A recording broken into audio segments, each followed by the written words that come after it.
Amém. Glória a Deus. Amém. Podem colocar aí e vamos à palavra de Deus em Lucas capítulo 2.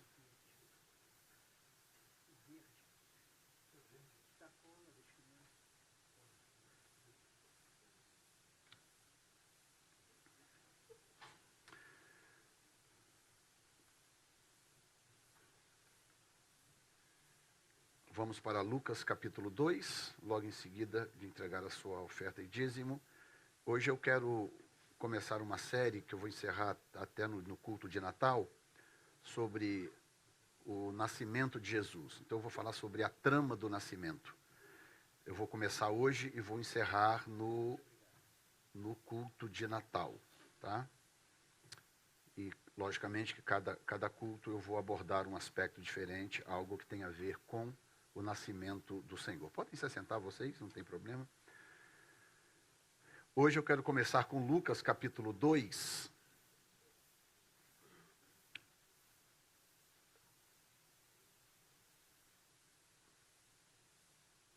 Que diz assim: no final do culto nós vamos falar sobre o culto de Natal. Eu quero ouvir a opinião de vocês, para ver se fazemos o culto no próprio domingo ou se a gente segue uma outra opção, tá? Lucas capítulo 2, versículo 1 diz assim: e aconteceu naqueles dias que saiu um decreto da parte de César Augusto para que todo mundo se alistasse.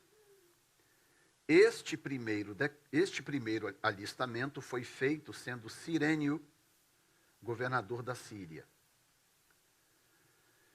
E todos iam alistar-se, cada um à sua própria cidade. E subiu da Galileia também José, da cidade de Nazaré, a Judeia, a cidade de Davi, chamada Belém, porque era da casa e família de Davi, a fim de alistar-se com Maria, sua mulher, que estava grávida. E aconteceu que, estando eles ali, se cumpriram os dias em que ela havia de dar à luz. E deu à luz a seu filho primogênito, envolveu-o em panos e deitou-o numa manjedoura, porque não havia lugar para eles na estalagem. Senhor, fala aos nossos corações com a autoridade do Teu Espírito, em nome de Jesus. Amém. Eu quero deixar um outro texto aqui rapidamente. Se você quiser ir lá, pode, não tem necessidade se você não quiser, porque eu vou deixar o texto bem rapidamente e vou seguir viagem na minha mensagem. Gálatas capítulo 4, versículo 4 diz assim: mas, vindo a plenitude dos tempos, Deus enviou seu Filho, nascido de mulher, nascido sob a lei. Mas, vindo a plenitude dos tempos. A primeira coisa que eu quero trazer aqui, dentro desse assunto que eu vou falar até o Natal, sobre a trama do nascimento, tem a ver com a soberania de Deus. Eu quero hoje que Deus use esta palavra para fortalecer a sua fé em alguns aspectos, tá? Como que Deus trabalha nos bastidores, sem fazer barulho, fazendo com que as coisas comecem a se encaixar nos seus devidos lugares e dessa forma, então, cumprir com o propósito, né? Agora, há pouco tempo atrás, nós tivemos um plebiscito em Massachusetts a respeito da carteira de motorista para imigrantes. Um plebiscito. E no plebiscito, a carteira foi aprovada com 50 e tantos %, com uma margem grande e a favor dos imigrantes. Isso era impensado há um tempo atrás, porque sempre ficava na mão dos dois partidos políticos, né? Os democratas sempre forçavam a barra, porque o propósito dos democratas, não se iluda, não é ajudar imigrante, é aumentar o número de votantes. O propósito final deles é esse. Isso aconteceu em vários estados, eles mandando cédulas eleitorais para pessoas que ainda não são cidadãs, tá? Inclusive, quem tiver green card aqui, muito cuidado com isso, porque se a pessoa votar antes de ser cidadão, quando ela vai fazer a cidadania, aquilo aparece nos recordes, tá? Um pastor amigo meu, na Louisiana, teve um problema gravíssimo, só porque ele assinou a cédula, ele nem votou. Ele assinou a cédula e mandou Depois ele explicou que ele não sabia muito bem o que era, ele não falava inglês corretamente. Mandaram uma cédula na casa dele, ele assinou aquela cédula e mandou de volta. Quando ele foi fazer a cidadania, eles queriam cancelar o green card dele. Queriam cancelar o green card. A Zandra lembra o que aconteceu. Foi uma luta e tal. Nós, inclusive, na época, a igreja, o pastor Divonci, na época a gente estava ali na Union Street, ali na Igrejinha Rosa, o pastor Divonci ajudou, fez uma carta em nome da igreja, falando sobre o caráter do pastor, vários outros pastores, pastor Diego e vários outros. Eu, como amigo, fiz uma carta. Foi uma luta para poder convencer a imigração de que ele não tinha agido de má fé, quase que ele perde o green card por causa dessa brincadeira. Tá? Mas o que eu quero dizer com isso? Eu quero dizer o seguinte, que há um tempo atrás aqui, Deus me usou numa palavra profética aqui, dizendo, eu vou abrir para vocês uma porta no campo de imigração, no campo de documentos. Eu vou abrir para vocês uma porta. Sei quem lembra disso. Palavra profética.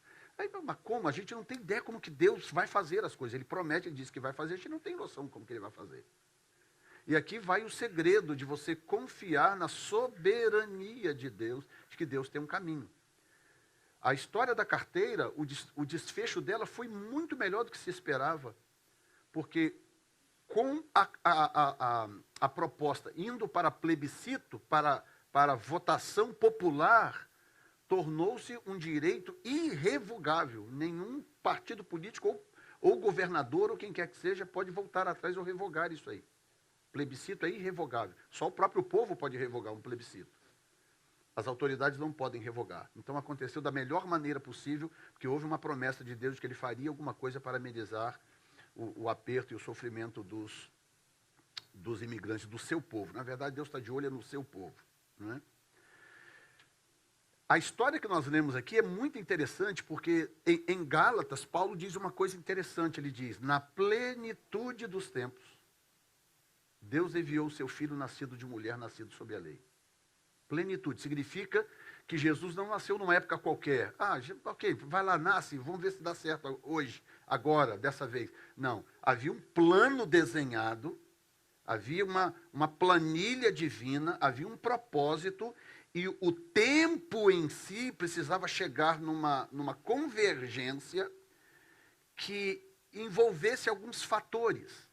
Então, quando Paulo diz, na plenitude dos tempos, Deus enviou o seu filho nascido de mulher, nessa frase, uma série de coisas estão embutidas. Que quando a gente vai para Lucas capítulo 2, se a gente souber do pano de fundo que eu vou te dar agora, a gente tem noção mais ou menos da trama do nascimento. Há uma trama divina para o nascimento do seu filho. Tá?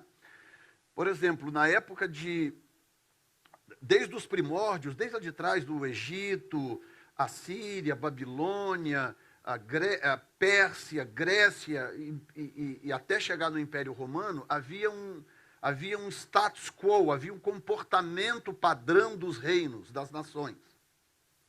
Que era o seguinte, eles iam lá, guerreavam, venciam os seus inimigos, e eles pegavam os saudáveis, os novos, os intelectuais, eles pegavam aquele povo e levavam para a sede do reino. Isso acontecia no Egito, aconteceu na Síria, aconteceu na Babilônia, você sabe a história da Babilônia, aconteceu na Pérsia, na Grécia, sempre foi assim. Tá? O exército ia lá, guerreava, vencia aquele grupo, e aí deixava na terra só os velhos e os doentes. Os novos, saudáveis, inteligentes e capazes, eles pegavam todo mundo e levavam para a sede do império. Era assim que eles entendiam que eles fortaleciam o império e enfraquecia os inimigos. E aquilo deu certo até um certo ponto, porque vários reinos fizeram a mesma coisa. Tá? Só que Deus tinha um plano. Diga comigo, Deus tem sempre um plano. E o plano de Deus era tornar a mensagem do Evangelho, que envolvia o nascimento do seu filho, ou que tinha como fundamento o nascimento, vida e morte e ressurreição do seu filho, tornar essa mensagem igualitária. Essa mensagem tinha que se espalhar por todos os reinos, todas as línguas, todas as culturas, e para dar a todos os povos a oportunidade igual de ouvir a palavra de Deus, de ouvir a mensagem do Evangelho.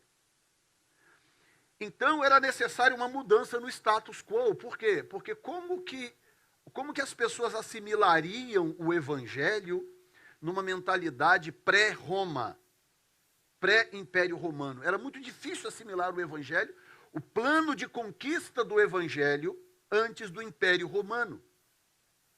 Porque até o Império Romano, todos os reinos dominavam seus inimigos e levavam todo mundo para a sede do império. Aí vem o Império Romano, derrota o Império Grego, e aí o Império Romano se torna um império vigente, o império dominador.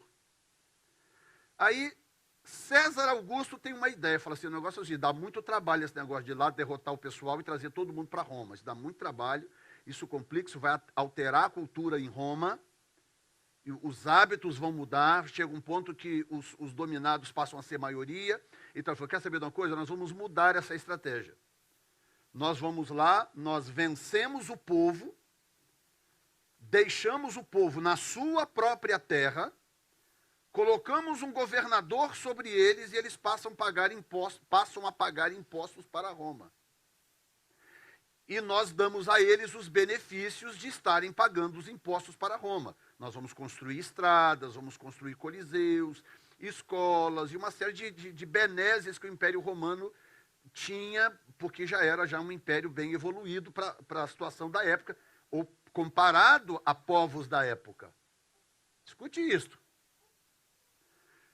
Então começou Roma a aplicar a sua mentalidade de império.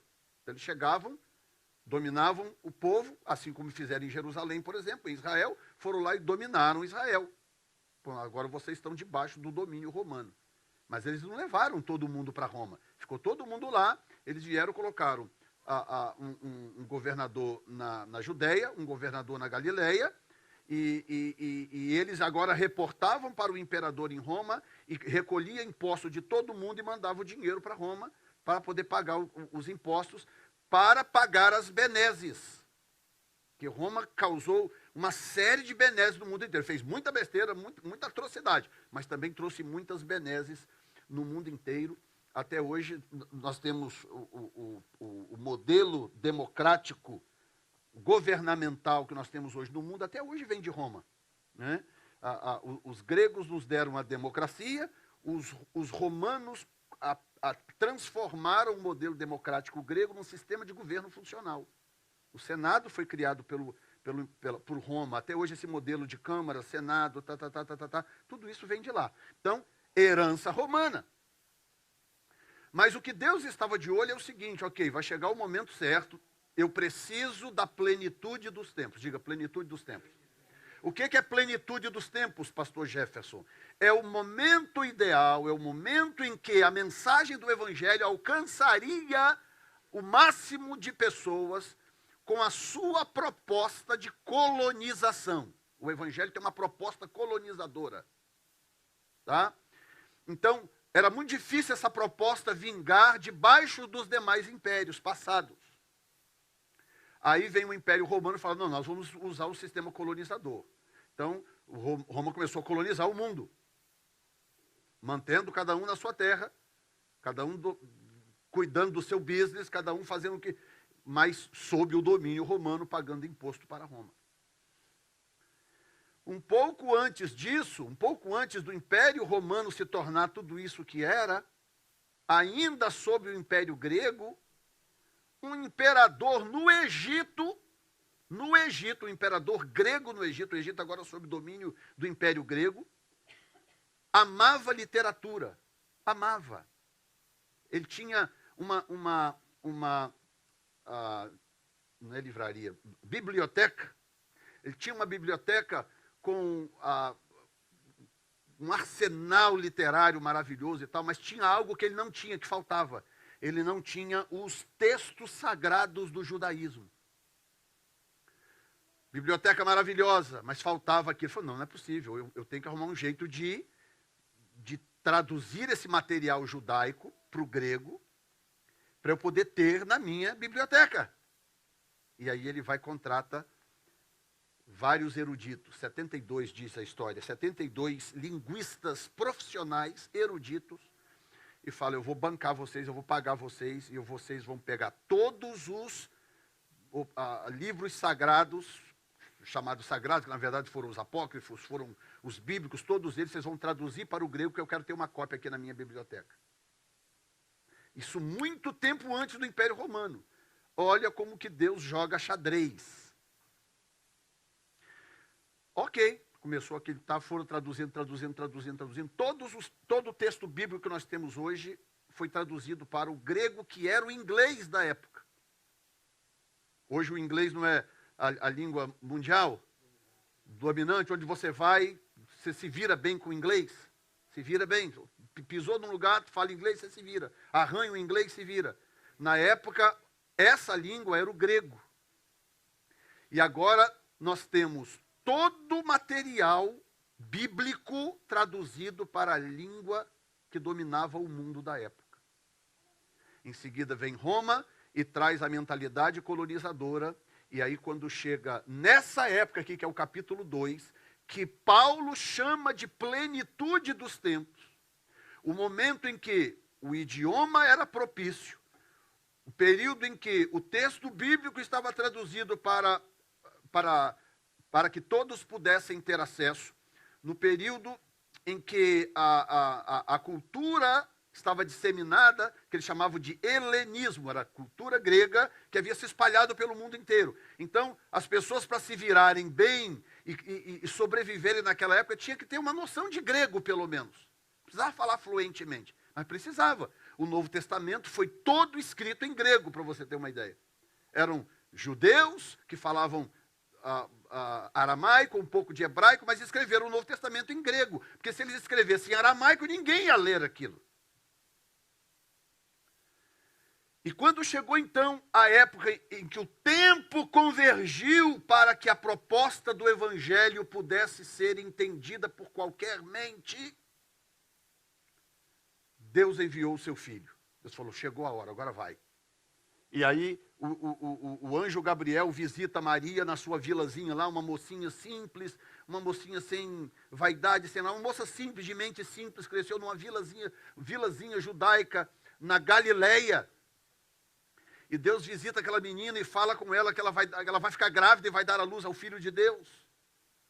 Você imagina o pinel que deu na mente daquela menina? Passa uns dias, umas semanas, ela começa a perceber que a barriga está diferente, está crescendo. O noivo que está para casar com ela vê aquilo e fica apavorado. Mas como assim? O que você fez? Eu não fiz nada. Não é possível. Não fiz nada. Foi um anjo que apareceu. E falou comigo isso. E aí você sabe bem da história. José está a ponto de abandoná-la, eu vou pregar isso depois numa outra mensagem, a ponto de abandoná-la, e aí de repente à noite vem o anjo Gabriel de novo, visita a José em sonho, e fala, José, não abandone Maria, fique do lado dela, porque ela disse a verdade, o que nela está gerado é do Espírito Santo. E aí José acorda no dia seguinte, pronto, assume Maria, cuida dela, protege ela, senão ela seria apedrejada na vila. E agora aquela menina está grávida. Agora escute bem isto. A profecia, diga, plenitude dos tempos. A profecia dizia, dentre outras coisas, que o Messias tinha que ser da linhagem de Davi e ele tinha que nascer em Belém. Maria era da linhagem de Davi? Era. José era da linhagem de Davi? Era. Mas eles moravam na Galileia. Eles não conheciam a profecia. Eles não tinham acesso, as pessoas comuns não sabiam ler naquela época. Os que sabiam ler era uma classe específica de pessoas, chamada escribas, que sabiam ler e escrever. O povão do dia a dia não sabia nem ler e nem escrever, era muito difícil. Eles não tinham a menor noção das profecias sobre aquilo, nada, eles não tinham, a não ser o que eles ouviam de vez em quando na sinagoga. Então, para ela está ótimo, estou grávida do Filho de Deus, estou morando na Galileia, daqui uns dias, daqui uns meses, nasce esse menino. Mas ela não sabe que para que ele realmente fosse o Messias, aquele menino tinha que nascer em Belém, não na Galileia, não ali na região dela.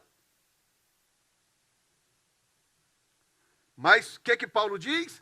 Na plenitude dos tempos.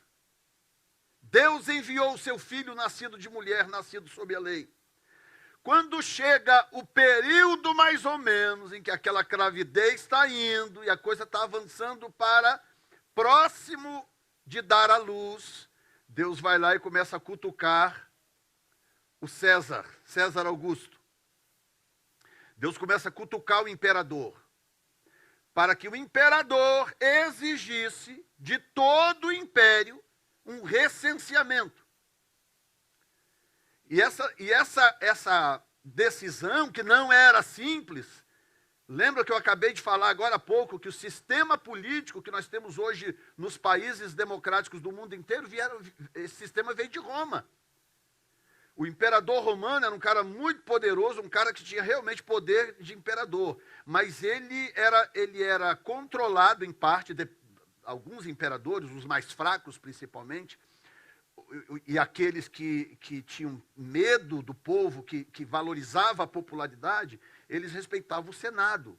Então, às vezes o imperador queria fazer alguma coisa, mas tinha que esperar os trâmites acontecerem, até que o Senado, então, aquilo acontecesse pelo Senado, passa, em alguns casos até plebiscito, para que então aquilo chegasse na mesa do imperador e aquilo virasse um decreto.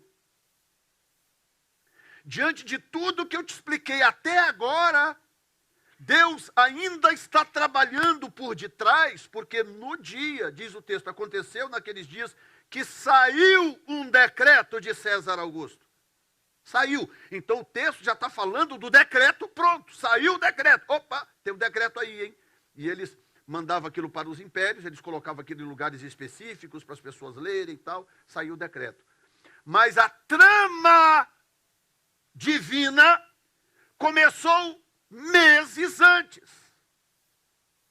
Porque aquilo tinha que passar por todo o sistema político romano para virar um decreto nas mãos do governador. Quem está me entendendo? Então, Deus está trabalhando na surdina, Deus está lá cutucando o César Augusto, exige aí um decreto, bota os senadores para trabalhar aí. Deus começou a cutucar o camarada. Provavelmente, aqui vai agora a minha dedução, que eu tenho o direito de deduzir, provavelmente na mesma época em que Gabriel está visitando Maria, dizer para ela que ela vai ficar grávida de um menino, provavelmente, não é difícil que seja, provavelmente na mesma época Deus está lá cutucando o César Augusto para começar o processo de autorização do decreto, que ficaria pronto meses depois, na época exata que José e Maria precisavam para começar a viajar para Belém, para o alistamento. Que na cabeça deles, eles não tinham consciência. Bom, a gente precisa arrumar um jeito. Maria está perto de nascer, a gente tem que ir para Belém para esse neném nascer em Belém. Eles não tinham a menor noção disso.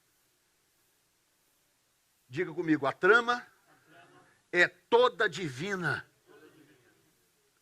Você não precisa entender what's going on. Você não precisa saber o que está acontecendo. Você não precisa saber você não precisa entender o plano integralmente. Você não precisa saber como que Deus vai fazer, como que Deus vai arrumar um jeito de dar carteira para a gente. Não interessa. Como é que Deus vai prover uma lei de imigração para legalizar tudo? Senhor, eu quero ir para Israel o ano que vem com o pastor. Você não precisa saber como. A única coisa que você precisa saber é que esta trama é divina. Tem uma trama divina rolando nos bastidores. Deus está trabalhando a teu favor. A única coisa que você precisa, e que eu preciso, que nós precisamos, é esperar a plenitude do tempo. O problema das pessoas é que elas não esperam. Elas não têm paciência, não acreditam, não creem. Então elas não conseguem esperar. Tiago disse algo interessante: submetei-vos debaixo da potente mão de Deus para que a seu tempo vos exalte. Diga comigo, a seu tempo. Ou seja, no tempo dele, submetei-vos debaixo da potente mão de Deus para que no tempo dele ele te exalte. Ele te abençoe, ele te promova, ele te abra portas, ele te cumpra promessas. Lembra que eu contei aqui há uns domingos atrás, quando eu voltei de Portugal? Que há 37 anos atrás, entre 35 e 37, mais ou menos, anos atrás, eu tive uma visão, recém-casado com aquela mulher maravilhosíssima ali, encantadora.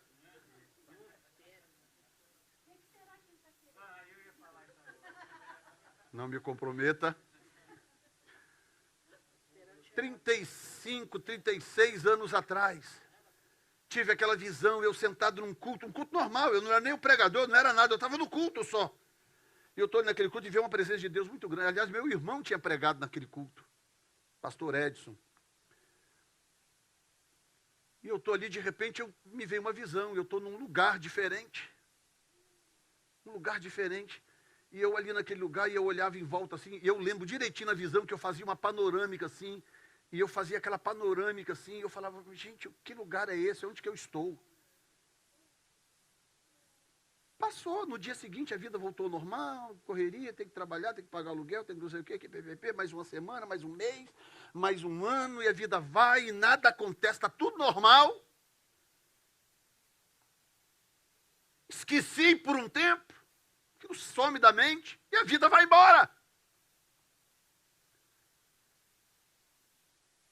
Aí alguém que estava no local, alguém que estava nesse culto, eu fui contar para algumas pessoas, e tinha alguém lá que havia morado em Portugal. Falei, opa, o que você está descrevendo aí, eu conheço, tem um lugar lá em Portugal, do jeito que você está descrevendo aí. Ok, eu fiquei com aquilo, guardei aquilo no coração e a vida seguiu. 35 ou 36 anos depois, está eu lá em pé, no mesmo lugar que eu vi em visão 35, 36 anos antes, fazendo exatamente a panorâmica que eu fiz na época, olhando em volta assim, maravilhado, encantado de estar no lugar que Deus me mostrou 35 anos antes. Que depois eu descobri que esse lugar é o lugar onde tem um mapa de mármore no chão, onde tem o mapa das colonizações portuguesas, inclusive o mapa do Brasil está lá. Numa viagem que eu fui para ministrar avivamento, mover de Deus no corpo de Cristo, descobri, o lugar é o lugar onde está o mapa das colonizações portuguesas do mundo inteiro. Se você entender só isso, só essa parte da mensagem, da importância da plenitude do tempo, a importância de esperar o tempo de Deus, esperar o tempo do cumprimento, não se apavorar, não fazer besteira, não tomar decisões precipitadas, não sair batendo cabeça, não desistir, não murmurar. Esperar em Deus. Porque se você começar a reclamar e murmurar, ele vai começar a fazer para você as perguntas que ele fez para Jó, no capítulo, partido, acho que é 38, depois alguém olha para mim se quiser. 38. Começa a fazer as perguntas para Jó. Como você fala, Senhor, não sei o quê, que o Senhor falou isso e aquilo, o Senhor prometeu, Senhor, já tem 8 meses que o Senhor prometeu. Quanto tempo? 8 meses. Meu filho, tu não esperou nada ainda. Você acha que esperar 1 ano, 2 anos é um big deal para Deus? Você não esperou nada. Tem coisas que Deus nos prometeu que fora do tempo seria um desastre para mim e para você. Seria um desastre. Nos causaria dano ao invés de bênção. A diferença entre remédio e veneno é a dose e a hora errada. Quem está me entendendo nesta manhã? Já início de tarde. Aconteceu naqueles dias que saiu um decreto da parte de César Augusto para que todo mundo se alinhe. Meu filho, quando chega o decreto, que eles chegam lá na porta dos palácios e tal, está aquele decreto escrito ali, só Deus sabe a trama que está por trás para sair aquele decreto. E Maria, você imagina, se você chegar agora para Maria, irmão Ronaldo, e falar assim, ó, Deus arrumou essa história desse decreto aí toda por sua causa. Como é que aquilo ia entrar na cabeça daquela moça? Aquela mocinha de uma vilazinha lá no canto de Israel. Dizer para ela, tá vendo essa história de decreto aí? Isso aí é tudo por sua causa, minha filha. Não, não, impossível, de jeito nenhum, não. Deus não faria isso, não. Deus vai movimentar o mundo por causa de um plano, de um projeto. Yes. Deus movimenta céus e terra por causa de um projeto, por causa de um plano, por causa de uma promessa que Ele te fez.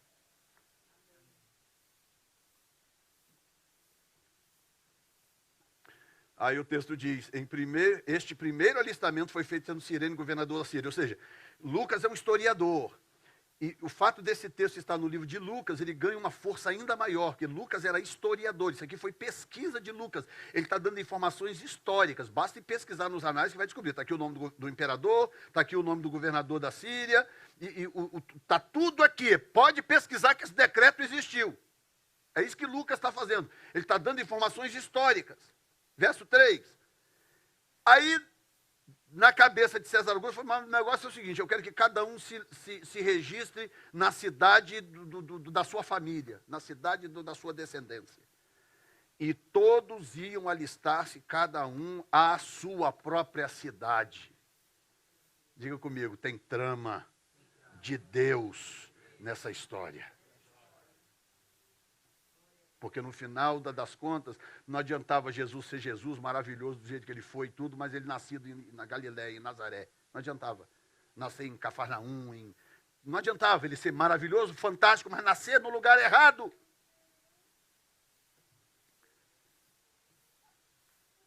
Ele tinha que nascer no lugar certo. Diga, Deus tem o lugar certo, o momento certo e a pessoa certa para realizar seus projetos e cumprir promessas.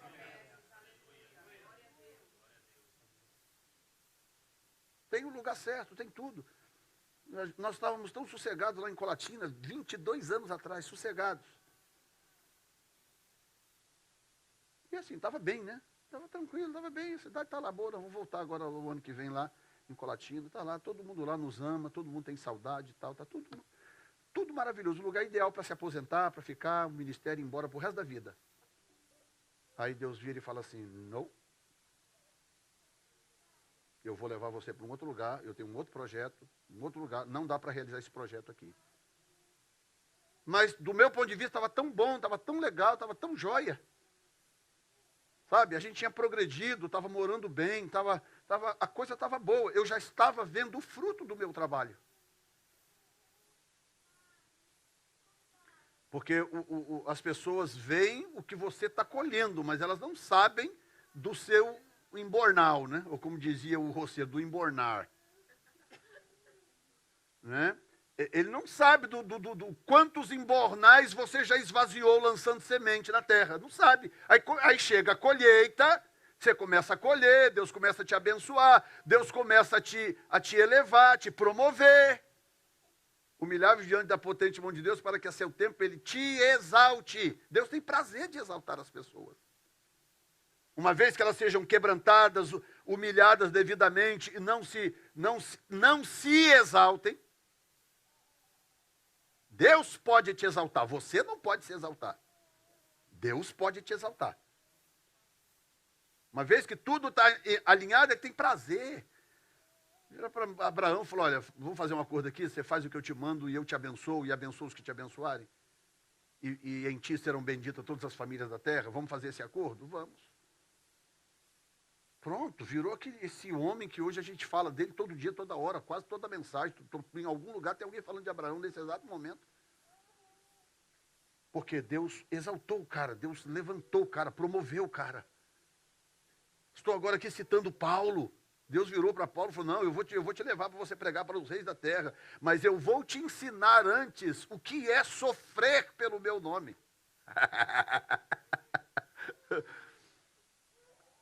Fosse nos dias de hoje, o que nós diríamos para Deus? Ah, não, essa parte de sofrer aí não, Senhor, essa eu não gostei não. Dá para pular logo para a parte da promoção, do diploma? Não. O diploma só vem depois. A promoção só vem depois. E tantos outros que a gente poderia citar aqui, casos da Bíblia que segue a mesma proposta. Deus trabalha assim. Você pode dizer amém, Jesus? Aí o verso 4, olha só, e subiu da Galiléia também José, da cidade de Nazaré, a Judéia, a cidade de Davi, chamada Belém, porque era da casa e família de Davi. E isso tudo eles estão fazendo, eles não estão pensando que a mulher está grávida, não sei o quê, não. A fim de alistar-se com Maria, sua mulher, que estava grávida. E aconteceu...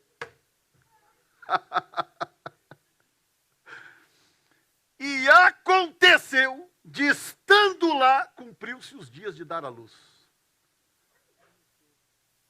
Você está entendendo, gente? Que coisas que acontecem na sua vida e na minha vida, a gente não... É porque nós não mantemos o track de tudo. Eu conheci alguém agora, uns dias atrás, umas semanas atrás, achei aquilo interessante, ele falando, eu tenho um caderno onde eu anoto todas as palavras proféticas que Deus me deu, desde não sei quando atrás. Me deu inveja daquilo, porque eu nunca tive essa ideia. Fiquei com inveja, falei, meu Deus, por que eu não pensei nisso, né? Já pensou eu com um caderninho, com tudo que Deus me falou nos últimos 30 anos, pelo menos? De você poder olhar lá e falar, Deus me falou isso aqui. Ó. Ou seja, Deus já cumpriu tanta coisa na sua vida, mas você não lembra porque você é relaxado igual o pastor Jefferson.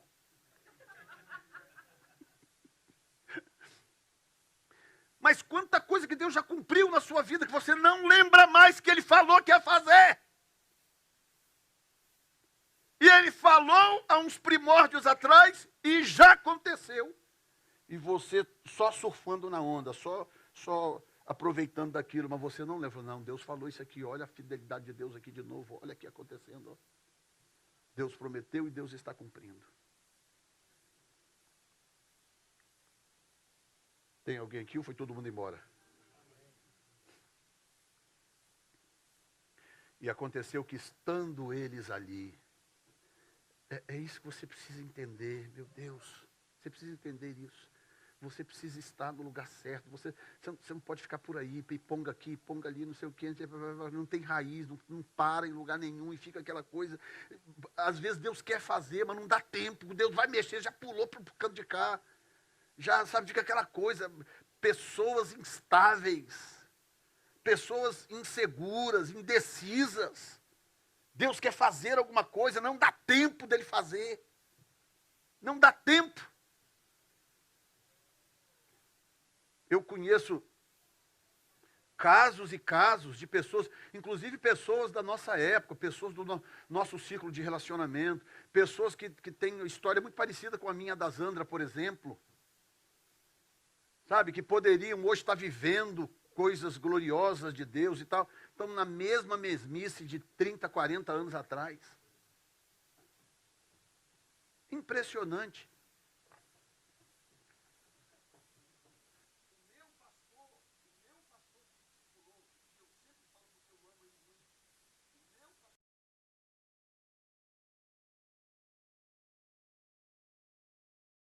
Que Deus tinha um plano com ele na Noruega. Deus tem um plano comigo na Noruega. Eu falava aquilo e profetizado por gente séria.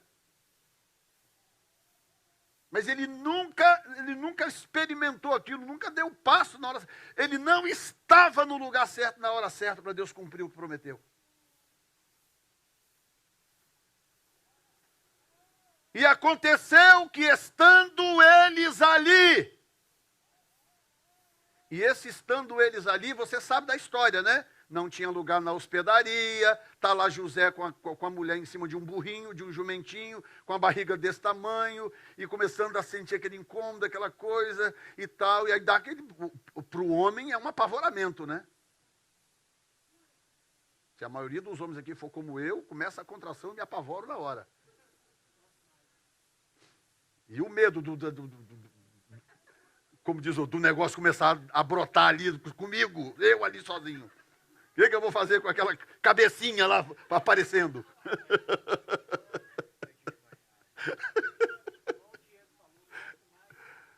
Entendeu?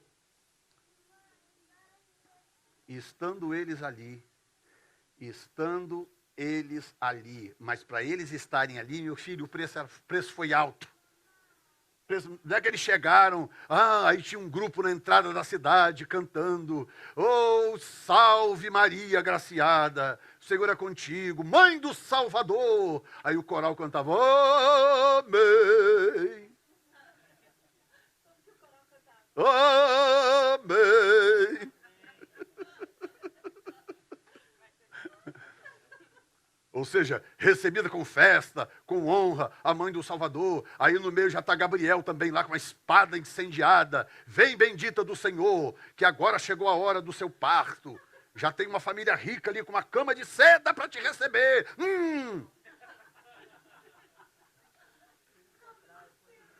Que afinal de contas, Deus prometeu, Deus vai cumprir. Na mentalidade religiosa não é assim? Sim ou não? É.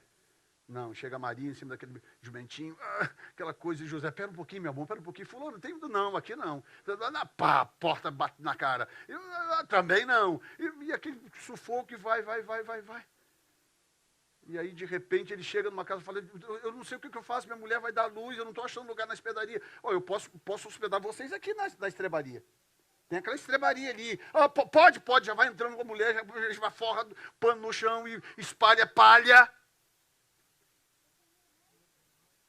O que você acha? Os crentes Nutella de hoje romperia? Não, mas afinal de contas apareceu um anjo, Deus falou com não sei o que lá. Aqui dentro está o Filho de Deus. Como é que pode esse negócio? Estando eles ali. Lembra do testemunho da Luciana? Continua curada, Luciana? Continua. Lembra do testemunho da Luciana? Quanto tempo aí orando e tal, orei, ungi Luciana, Sandro orou, fulano orou, ciclano orou, e ela ali, estando ela ali, quando chegou no dia da vigília, estando ela na vigília, estando ela ali, o Espírito Santo veio e falou assim, ok, vai ser hoje. E vai lá e pum, toca na Luciana, curada. Eu não estou sabendo, o Zanda não está sabendo, ninguém está sabendo. A Luciana curada numa vigília, coisa que a gente vem pedindo há, sei lá, 2, 3 anos, mais ou menos, aquela peleja, curada na vigília. O Espírito Santo vai ser hoje, pum, curada. Por que ela foi curada? Porque estando ela ali, o Espírito Santo decidiu que seria naquele dia. Meu filho, se você não estiver ali, se você não estiver no lugar certo na hora certa, estou em casa, estou triste, vou ficar em casa, não sei o que lá, porque fulano falou que minha unha é encravada, ciclano não sei o que, as pessoas têm disso, né? Não vou na igreja, eu estou triste, porque não sei o que, Você acha que quem está perdendo é quem? A gente perde, porque a sua presença é sempre maravilhosa. Mas quem é que perde mais? Você! É você que está perdendo. Porque você está ausente e o que está ali é que vai ver o cumprimento de algum milagre, algo vai acontecer. Então, nessa adoração de hoje, a presença de Deus, a glória de Deus aqui, os que não vieram, aproveitaram alguma coisa? Sim ou não? Não! Eram os que estão ou estavam aqui. Estando eles ali, meu filho, aí cumpriu-se os dias. Que dia, pastor? Gálatas 4:4. Na plenitude dos tempos, Deus enviou o seu filho nascido de mulher, nascido sob a lei. Coloque-se de pé neste momento. Eu não sei o quanto te edificou, mas à medida que o Espírito Santo foi me inspirando para trazer esta palavra, meu coração foi edificado, fortalecido, por mais uma vez ver e presenciar que maravilha é servir a esse Deus encantador. Que coisa boa. Um Deus que nos ama e nos ama a qualquer custo. Ele não mede distância, ele não mede desafios, ele é capaz de mover um império. Já pensou? Você já pensou nisso? Ele é capaz de mover um império para poder cumprir uma promessa na sua vida, na sua casa. E que talvez você já esqueceu, né? Ou então você fala, Deus falou, não, mas eu estou achando que aquilo ali é osso para cumprir. Eu acho que Não sabe você que ele está tramando o nascimento da sua promessa. Há uma trama divina em andamento. Você está me ouvindo? Diga, há uma trama divina a meu favor. E ministra isso para alguém. Diga, há uma trama divina a seu favor. Aponta o dedão para a pessoa aí. Diga, há uma trama divina a seu favor.